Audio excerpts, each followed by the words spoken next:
Hi, this is Enrican KU for you. In today's video, we are going to learn about donuts in Microsoft Excel.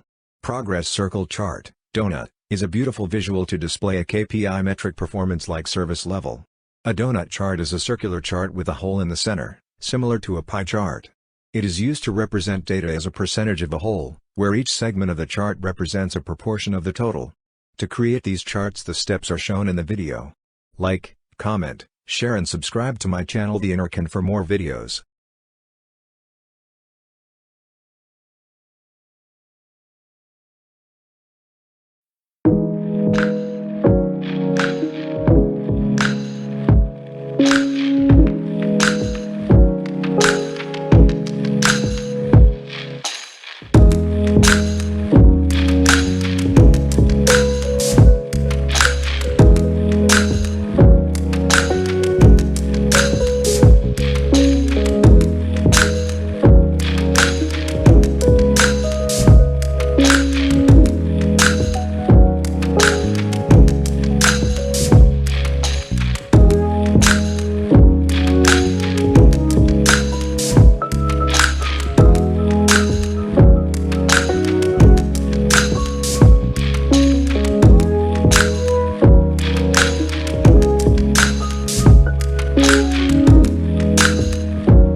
Please subscribe to my YouTube channel The Enrican and don't forget to press the bell icon for the latest videos.